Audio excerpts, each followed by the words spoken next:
Assalamualaikum warahmatullahi wabarakatuh. Kembali lagi dengan saya di channelnya Herdi Santo, dimana channel ini membahas seputar keilmuan pakan alami, yaitu cacing sutra dan juga kutu air. Salam merah menggoda dan salam satu media.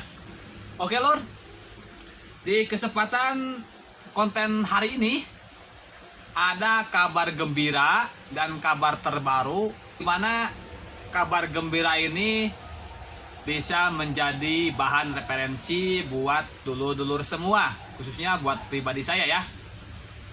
Oke, ini berkaitan tentang masalah kutu air.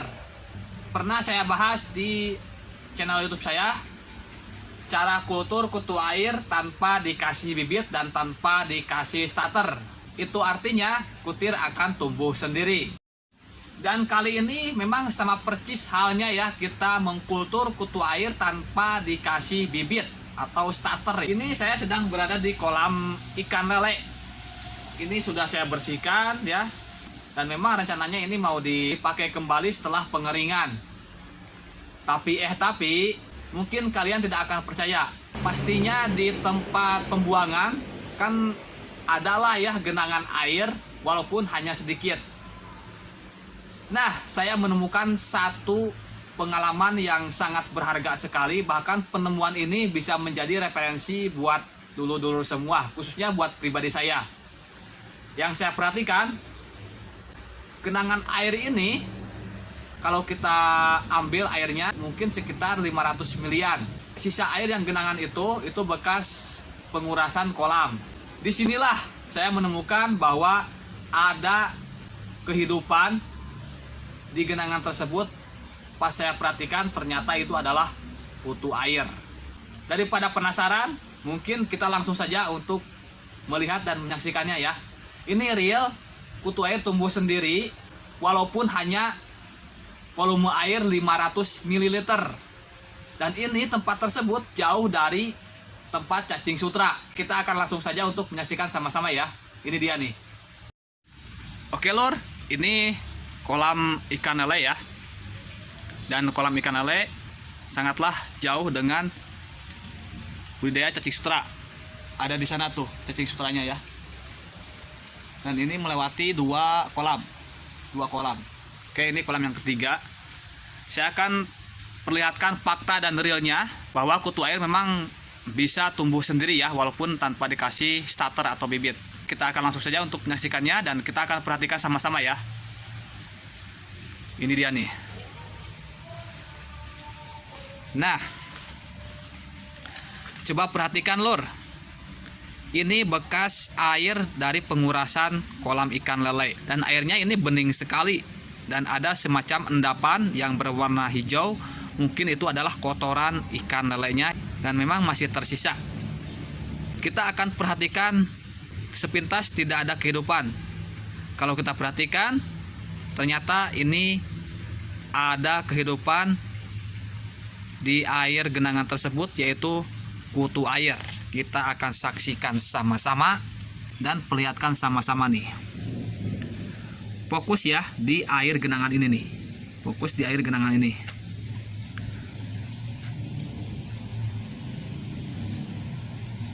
Tuh, perhatikan lur.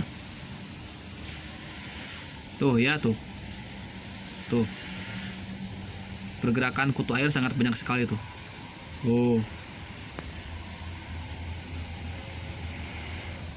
Dan bahkan ada cacing darah yang masih kecil. Kalau cacing darah itu udah biasa ya, tapi ini kutu air nih. Kadang saya bertanya-tanya, kok ini tumbuh kutu air ya? Padahal kalau kita perhatikan, ini airnya itu volume air paling banyak 500 ml. Malah tumbuh kutu air yang terbilang cukup ngebum dengan posisi seperti ini ya, dengan air yang cukup sedikit. Nah tuh lur. Nah ya, banyak sekali lur tuh.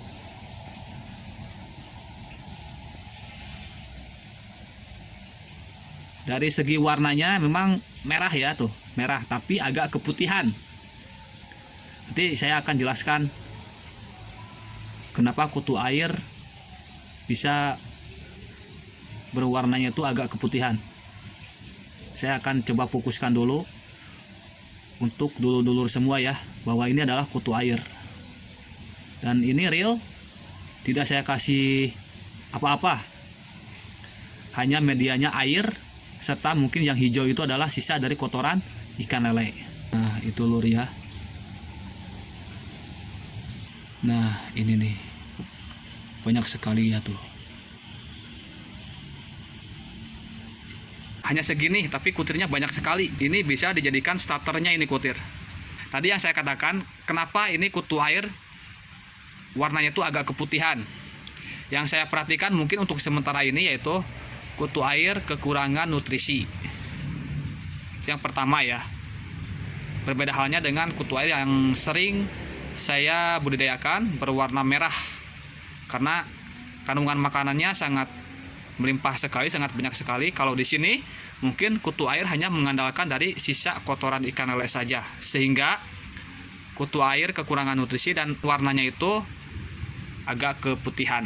Nah, tapi anehnya nih, anehnya yang saya masih tanda tanya, kutu air ini dia tumbuh hanya di air genangan di atas terpal saja, tidak di air yang ada di pipa tersebut. Saya akan coba perlihatkan dulu air yang ada di pipa ini, apakah benar atau tidak ada kutu air.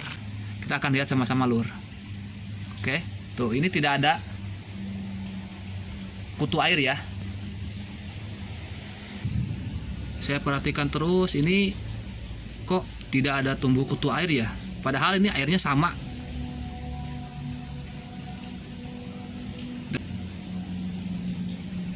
Ya, ini tidak ada tumbuh kutu air. Yang tumbuh itu hanya di bagian luarnya saja yang ini nih. Ini benar-benar aneh sekali ya.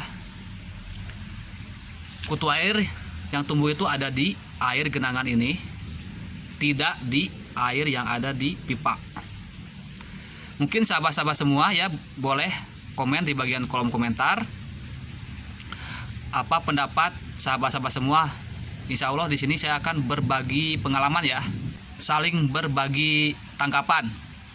Mungkin tanggapan dari sahabat-sahabat semua lebih tepat ya. Untuk sementara ini kesimpulannya bahwa kutu air ini dia tumbuh karena ada endapan dari kotoran ikan lele. Dan kutu air warna keputihan ini kemungkinan kutu air yang kekurangan nutrisi. Kutu air ini mengandalkan makanan hanya dari kotoran ikan lele saja, sehingga warnanya agak keputihan ya, tidak merah menggoda. Ini real ya, ini real. Saya tidak kasih apa-apa. Ini air posisinya seperti ini. Saya tidak tambah air, saya tidak kasih makan kutu air.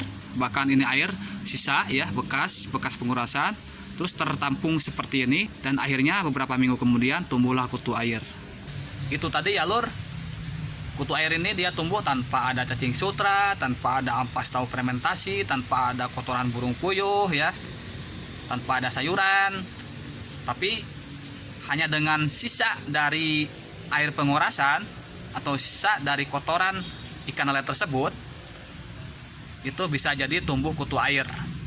Bagi sahabat-sahabat semua, kalau penasaran boleh dicoba ya, karena ini juga jujur saja saya baru sadar kolam ini saya keringkan dan memang ada sisa dari air pengurasan tersebut yang tertampung di bagian dekat dengan pembuangan, sehingga lama-lama bisa jadi tumbuh kutu air seperti yang sudah saya tadi perlihatkan ya.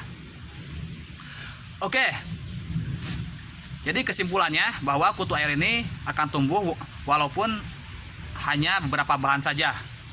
Cukup dengan kotoran ikan lele dan juga air ya, dan mungkin ada prosesnya sekitar 1 hingga 3 minggu akan tumbuh kutu air sendiri, dan itu bisa dijadikan sebagai starter yang akan kita kembangkan nantinya. Oke, itu saja yang bisa saya sampaikan pada konten hari ini, dan mudah-mudahan apa yang telah saya sajikan di tayangan ini bisa memberikan manfaat, edukasi, dan juga inspirasi baru buat sahabat-sahabat semua. Tentunya penemuan ini adalah referensi buat diri saya sendiri dan buat sahabat-sahabat semua, insya Allah ya.